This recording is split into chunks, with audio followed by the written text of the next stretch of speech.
All right, welcome. I hope that hey, critters, how are you doing? Yeah, I'm like a drowned rat. We are having a little miniature hurricane, tropical storm Alberta or Alberto. I don't think it was supposed to come this far north, but but the main problem is that we're getting this tremendous storm surge. So it is this afternoon. It has gotten very windy and great waves, and it's crazy out there. Lots of water, lots of wind. So yeah, so I got soaking wet, so I'm kind of sticky and tried. I had to change clothes, but anyway, I'm here. So couple of things that I think are just atrocious. There's two issues, both related to young girls, and it's fairly horrible, truly. So the first story is obviously Nick Rekieta. That's the title of this video. So the first story is obviously Nick Rekieta. The second one is about a little 12-year-old girl that went missing in Houston a couple of days ago. Her body was discovered and she was murdered. So I'm going to talk about that in just a moment. So I'm going to start with Nick Rekieta. So I had somebody say to me earlier when we were live, just chatting, having fun. Somebody said a while ago, they said, what are your thoughts on Nick Rekieta and his 9-year-old daughter? And did you hear that his 9-year-old daughter tested positive for some drugs? And I was like, okay, well, I know how things are, on the internet, and I'm not just going to jump on the bandwagon and say, oh, obviously he's done some really bad things. Anyway, make a long story short, I was able to verify the story's true. And what better person, for all you virtue signalers out there, what better person to verify a story as true than Nick Rekieta himself?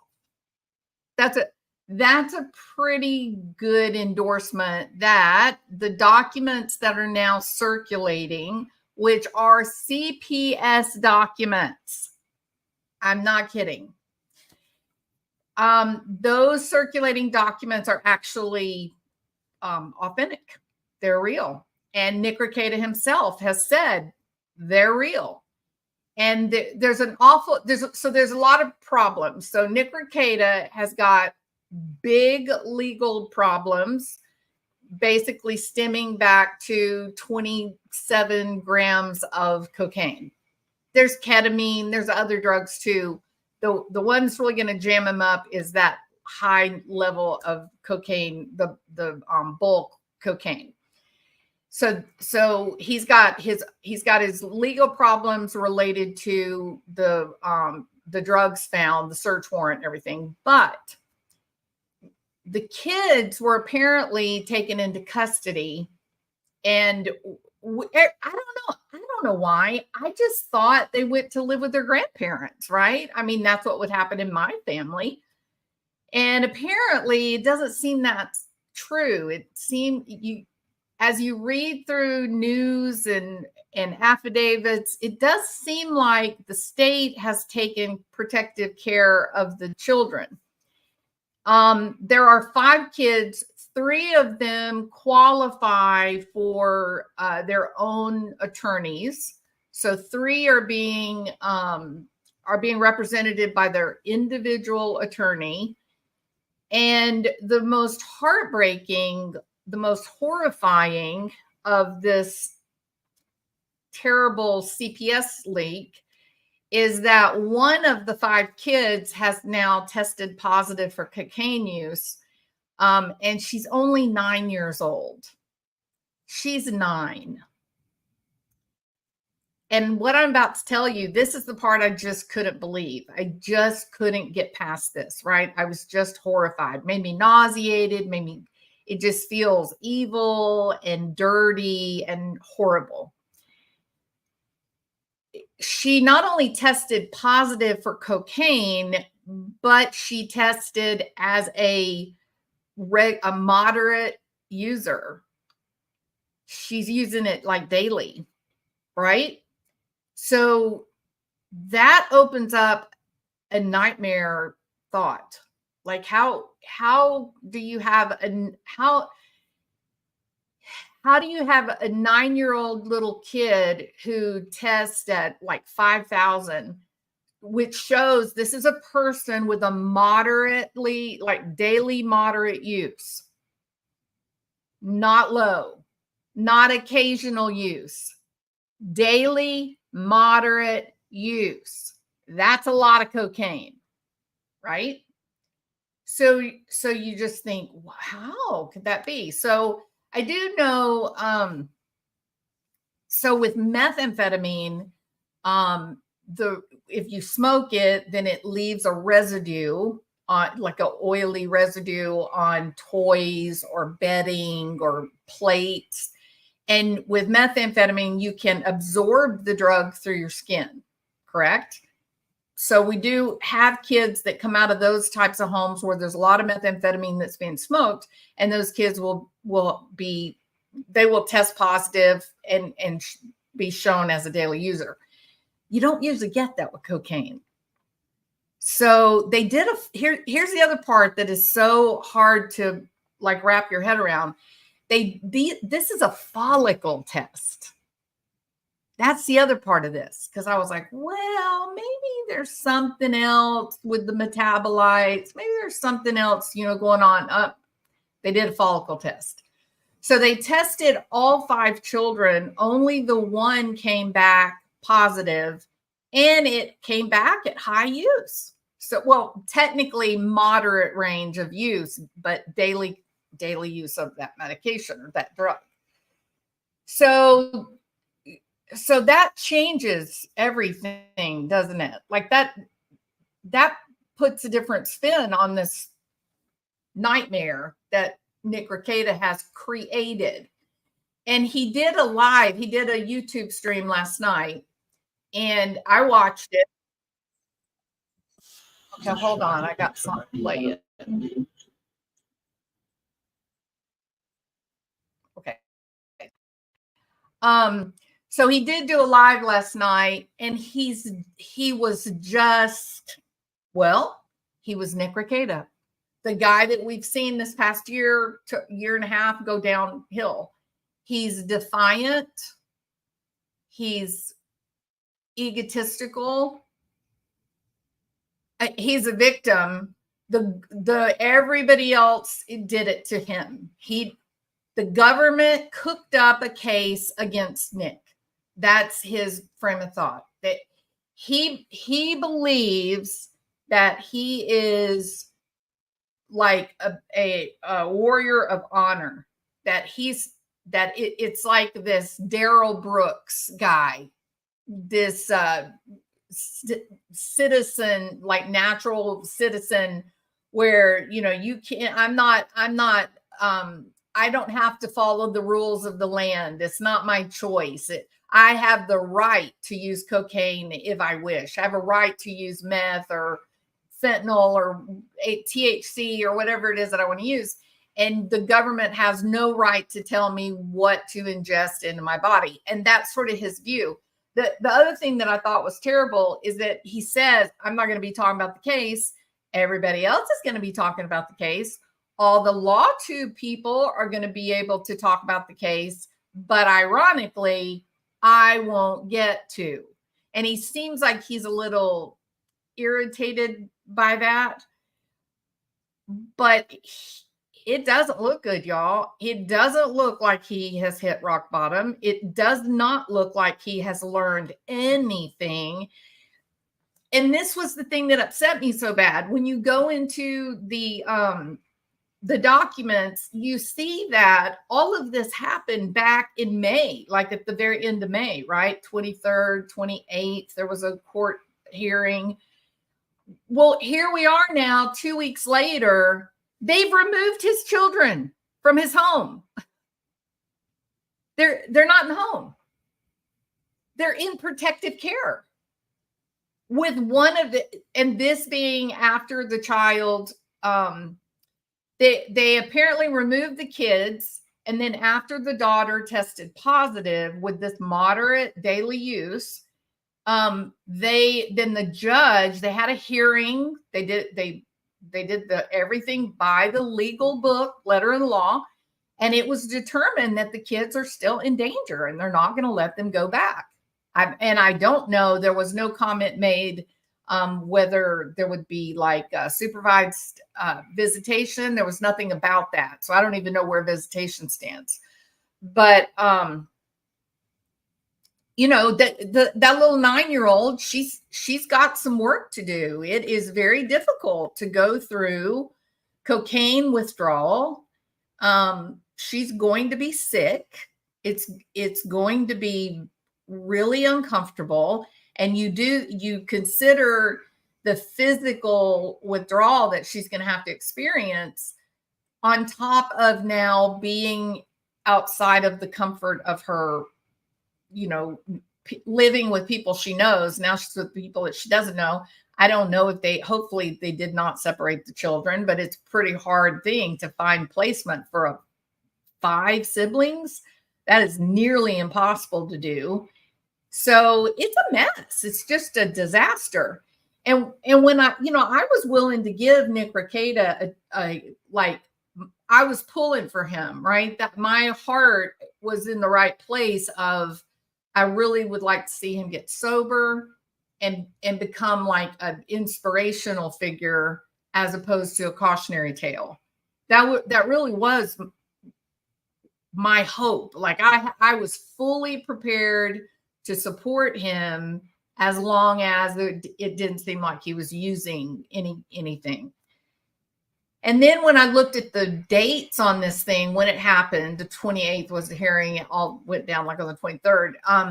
When I saw the dates of this and I saw the live last night, I'm sitting here today and I'm going, no, you're not even, you have your head so far up your behind. You cannot even recognize that you are looking ridiculous with this thing of how the government is trampling on your civil rights. You harmed your child tested positive as a regular moderate amount of cocaine, daily moderate amounts of cocaine, not small amounts, moderate.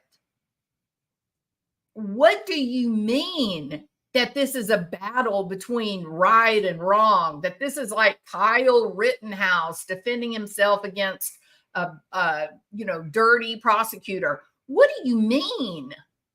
Your baby was somehow being dosed with cocaine or I don't even know how it could happen. I do not know how it could happen that a 9-year-old child would have enough cocaine in their system. A follicle test would show daily moderate use of cocaine. How did that happen? How did it happen? Now, if you go to some of these discussion boards, there are a lot of people talking about it. And a sycophant for Nick Rekieta, he comes out and he makes a statement. He says, I'm just going to read it. Okay. He says, okay, so one of the metabolites that they test for is called norcocaine, which is metabolized from cocaine in the body. It is also a byproduct of washing out cocaine paste. So it already contaminates pretty much all the cocaine you'll ever find in the world. If she tested positive for norcocaine, but not benzyllectogluonine, which would have been metabolized in her body and should be far more abundant in a positive reading, then that is a sussy or suspect reading. And Nick has a decent argument that his kid was not actually using cocaine, but was simply around the cocaine so much that there was a fine dusting on her all the time. Okay, so it's better that she is not using cocaine, just that Nick sprinkled her with cocaine every day?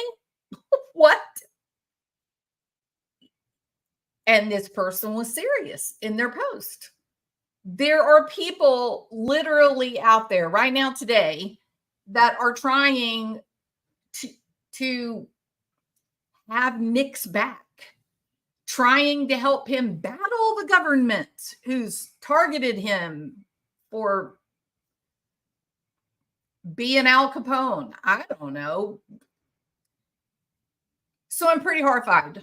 And I think that, we'll see what Rekieta does now that these documents are out. He's already 2 different times he verified these documents are real. So he can't go back later and say they're sham, they're not real. That's not going to work. He's defiant against the government. He says, I'm not going to talk about my case, but then he talks about his case. So I think things are still bad. I think it's going to get real bad for Nick Rekieta before. I mean, it may not get better. He may be so far past that point that he just can't, get it together. So the reason I wanted to talk about this is, number one, I don't think I do support him now. I can't. I'll listen. I'll look at the court documents and see what the explanation is for how a 9-year-old girl tests positive at such a high level that it's described as daily moderate use. But I think he now has a second problem. I think he's got his first problem, which is the drug possession, right? And 27 grams is quite a bit. So he's got that problem. But this CPS, now this is a brand new problem legally. So now he's got the problem, endangering a minor. So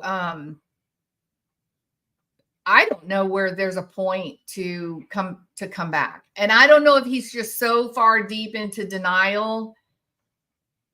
I don't know. I think if I was him, I'd be trying to sell my house, get as much equity as I can out of the value of the house, find a little apartment somewhere, and then just get busy with my attorney. I don't know how he comes back after this. It is not very many people that will find grace for a 9-year-old using cocaine. That will be quite extraordinary to watch, I think. But we'll see. And I got to say it, even though Rekieta's come out twice and said the leaked documents are real, right now he stands accused. He has not been convicted. In the eyes of the law, he's innocent until proven guilty by a jury of his peers, or he comes up with a plea deal. And I'm going to tell you something right now. He needs to take a plea deal. He needs to try to get the prosecutors to work something out with him because, oh my God, 27 grams of cocaine and your 9-year-old is classified as a daily regular user. I just can't. Done with this story. It's terrible. Really, really terrible. Had you guys already heard about it? If you had already heard all about this whole nightmare with CPS, put a 1. I was just blown away when I started. There were a couple of people that were down the rabbit hole, was doing a live on it, and then I was like, oh my God, this must be real. And so then I went and found the documents, and just my jaw hit the ground. So it is a lot. Language of Horses. Absolutely, yes. And it was more than just cocaine. They had ketamine, cocaine. Did they have fentanyl? They had, of course, marijuana.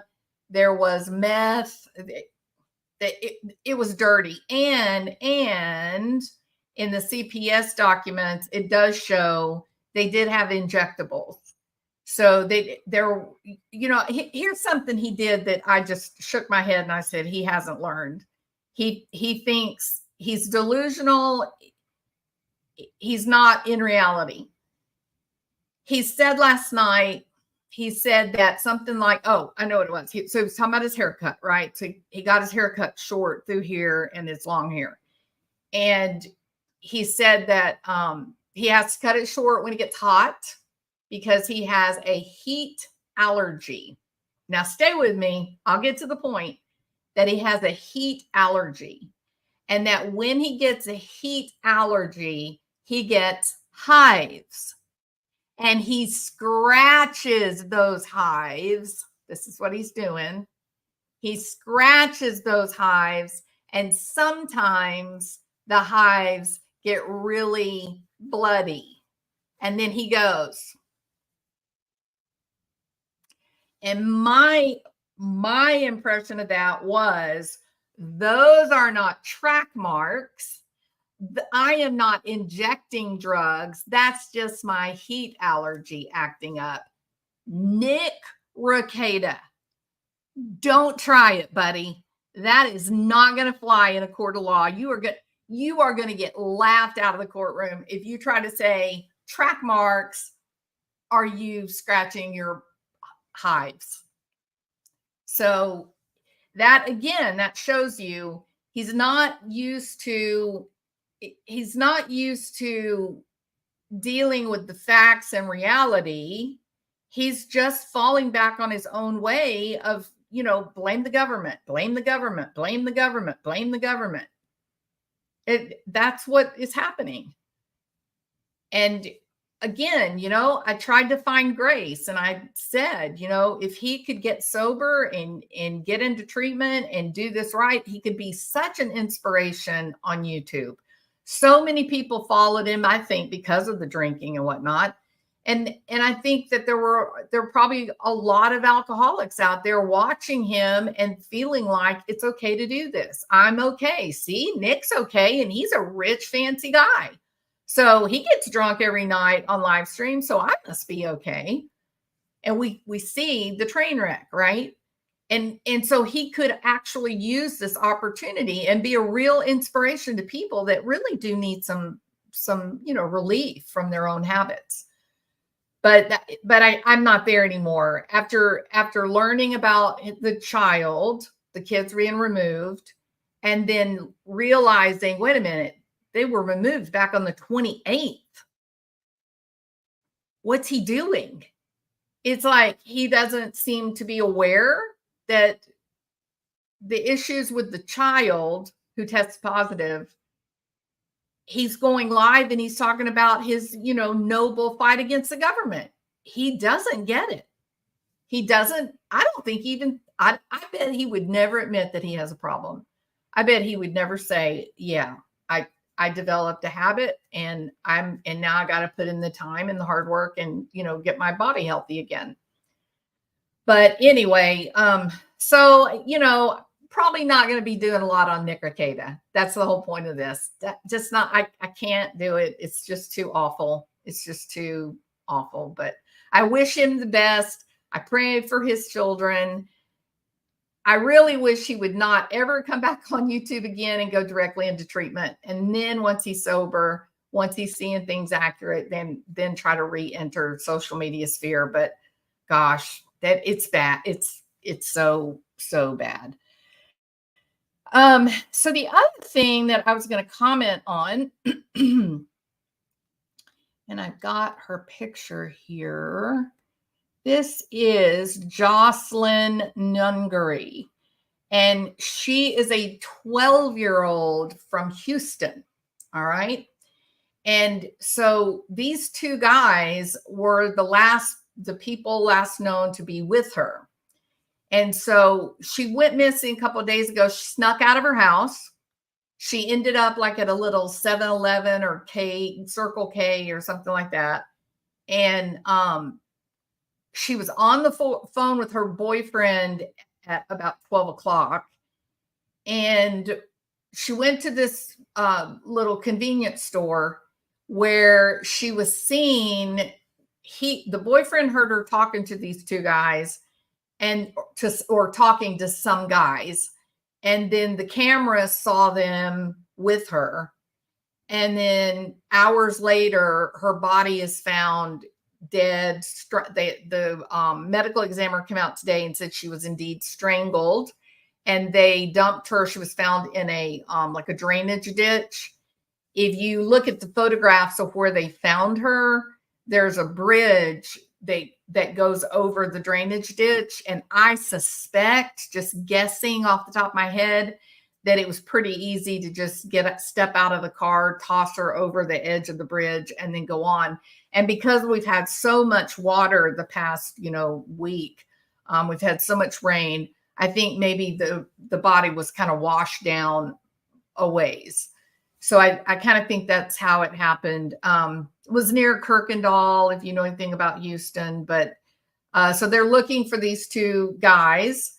The cops believe, that they're each Hispanic in origin. I don't know. I think the big guy wearing the pink shirt, it looks like to me he has like a mask that he's got pulled down like around. But then somebody else said, no, I think that's his. See that, how dark that is at his cheek and chin? Let it circle back through. So pretty. See right there, I can't decide if that's a beard or if that's a mask, because it looks a lot, and it's lopsided. If you look at the other side, it looks like it's all up here.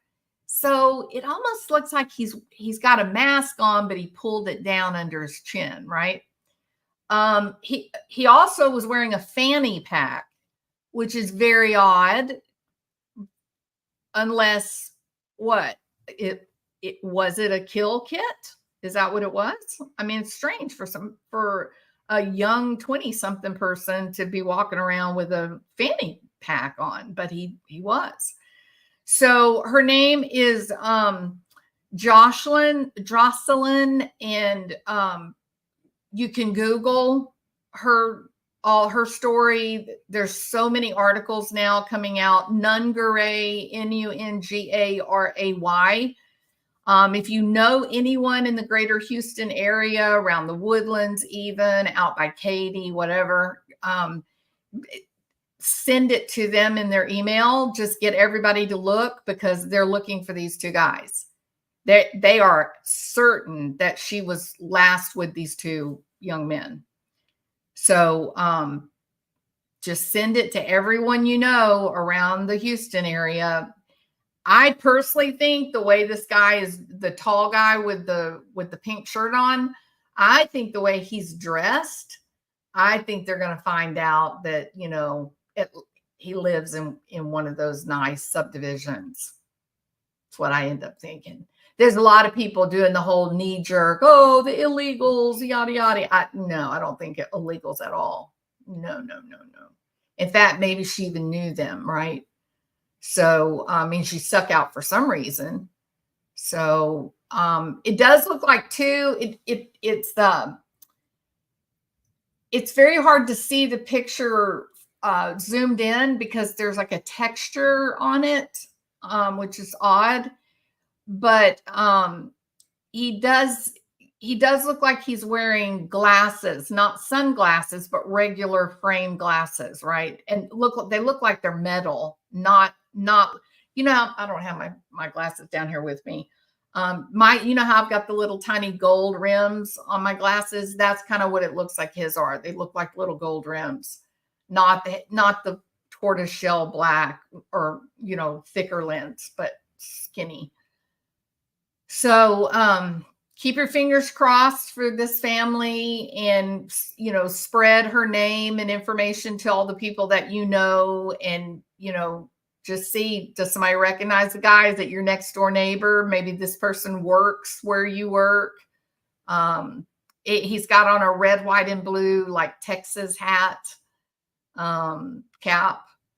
So I do think, though, based on the way they're dressed, I think they're going to end up probably being in one of those nice subdivisions, maybe. So, all right, that's everything. I hope you guys are all doing very well. Oh yeah, same language of horses. It wasn't just Nick; it was his wife as well.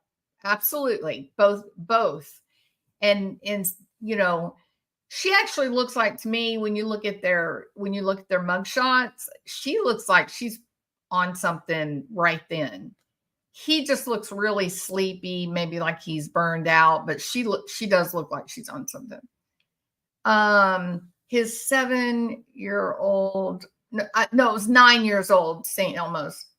Nick is like my dad, same personality, but he did quit drinking on his own. Rehab would not have worked on him because he knew it all. Nick Rekieta, he thinks he knows it all. My dad was a PhD Episcopalian. Glad I found this channel. I'm glad you did too, Blind Trader. Thank you so much for being here. I hope that you hit the like button and the subscribe. I don't mean joining the channel membership, but just hit the subscribe. That I don't have like a regular upload schedule. I just go live when I get a little bit of time, and I got some cancellations today, which gave me an opportunity to do a few lives. So if you're subscribed, then you get a notification that I have put out a new video. So anyway, thank you for being here, Blind Trader. I appreciate it. Caldonia, hopefully they are testing his alcohol. Oh, they would have to. I think he doesn't have a choice but to be sober right now, or he's going to be in the clinker. So I think overnight help for rehab. It's bad. It's a terrible situation he's in. He seems like he's, trying to ignore some of it. It's not my business. I mean, it's his life, but I had said I was going to really, support him and try to pull for him and hope that he, could find his way to sobriety and reclaim, his social media presence. And this is a whole different ball game. Like, this is something else. I don't know. My big question that I'm left with, how in the Sebastian Rogers case, the big question is, how did he get out? How did he get out? Because the lady across the street says, ain't no way that kid walked out that front door. That didn't happen. Okay, so he didn't walk out, but they've already said he could not have gone out any of the other doors. So what happened? How did he get out? He did not walk out. The cops have said they can find no evidence that he walked out of the house. So there's that. My takeaway with this thing with Rekieta, the kids and everything, how does a 9-year-old ingest enough cocaine that a follicle test, not a urine test, not a blood test, a follicle test comes back a regular user, moderate use? How does a 9-year-old use cocaine every day, a moderate dose? How? It just boggles the mind. I can't imagine. I just don't know. I can't imagine it. None of the other kids tested positive. None. Were they maybe they weren't even staying at the house with them. Maybe they were staying with their grandparents or aunts or uncles. This CPS thing brings out a lot of questions, a lot. And when Rekieta goes live and he's all about the government, it's such a bad thing to be under the thumb of the government. It's such a nightmare to be under the thumb of the United States government. And it's just like, Nick, you chose this. You chose to break the law. You chose this. Why are you screaming about the government? Your 9-year-old baby has tested positive. Why are you talking about the government? You think the government did it? You think the government came in and gave that to her? It's sad. It's so sad. So anyway, so I'm resending my original video where I said, I'm going to support him and I'm going to hope for the best. Not till these answers. This is crazy. And just like that one person trying to say, well, it may not be that the child was using it. It may be that the child was just coded in it. Oh, okay. That's so much better. Just sprinkle your child with cocaine every day. Don't be ridiculous. It's such a ridiculous thing that you even said that. It's just ridiculous. So anyway, it's a crazy story for sure. Crazy, crazy, crazy, crazy story. I heard some rumor too that Seth, did he start his own YouTube channel? Cooking crack cocaine in your home. I bet the moisture would be in the air. I wondered if, I know for a fact methamphetamine does that. I know that. Could they be cooking crack cocaine? That's a very good question. I don't know. The ages of the kids. I believe they're from age 16 to, is it 4 or 7? Young. So their oldest is 16. The youngest was 4, 7 years old, something like that. The 9-year-old's in the middle. Some people are lifetime victims in their minds. This man appears to be one of those as his addictions increased. Yeah, but look, Sage, here's the truth. So, he was really a high achiever, right? He did do a lot. He's got a lot of accomplishment under his belt. He was well respected. And then something happened. I don't know, maybe a year and a half ago, maybe 2 years ago, he looked really healthy. 18 months ago, no. You could now begin to see, and he was making, his content became quite strange. He was making some really bad choices. So something happened. Hard to know, what it was. They live in this $1 million house, but then when the CPS lady came in, she said you couldn't even walk through the house because it was just, the floor was just cluttered, just crap everywhere. Nothing was cleaned up. Kitchen was a, pigsty disaster area. So something went wrong in that marriage. Something went off the rails. And, it's hard to know what happened, but it's heartbreaking. And what's so crazy to me is they were apparently still going to church. They were in the middle of this really significant decline, and they were still taking their kids to church. So that tells me they love their kids. They want to be good parents, but like anyone that's had a brush with alcoholism or drug addiction, once it takes a hold, it is the most important thing in your life. And that's what's heartbreaking, because they clearly loved their kids. They clearly wanted to do well, but I think they both just got out of control, with the drugs.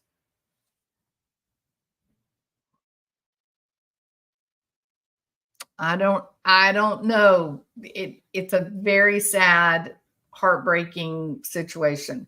He was kind of king during the Johnny Depp trial. His streams were very, very popular. He also Rittenhouse. He did quite a bit with the Rittenhouse trial.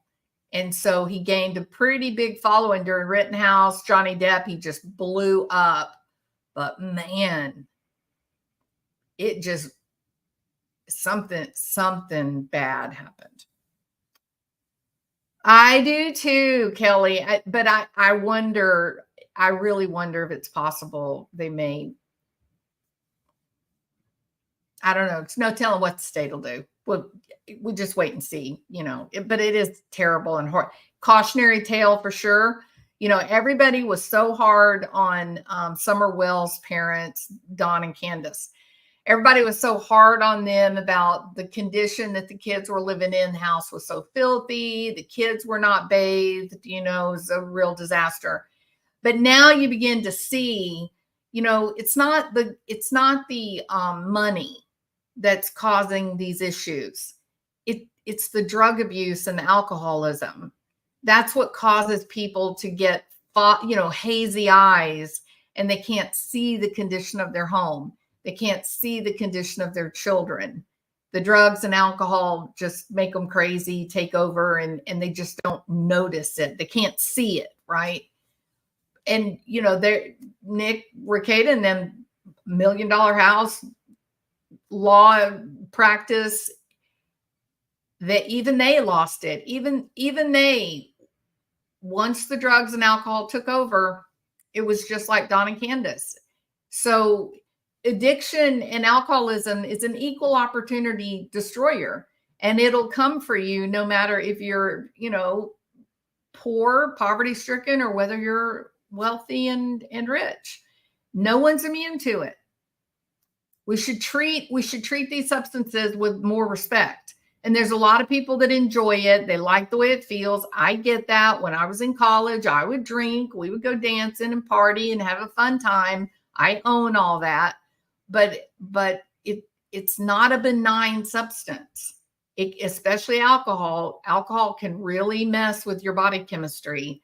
And then you got a real problem when that happens. So, all right, I'm done. I hope you guys are great and wonderful.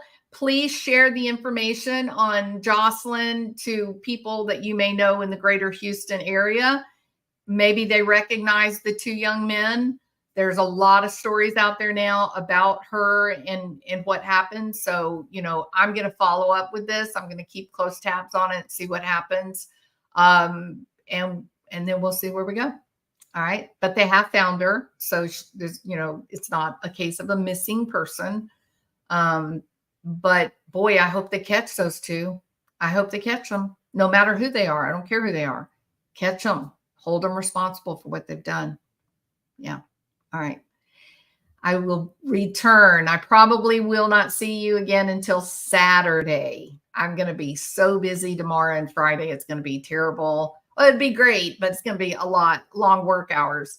So I'll see you on the weekend. All right. See you later. Thank y'all for being here, especially me being a drowned rat. I'll see y'all later. Bye.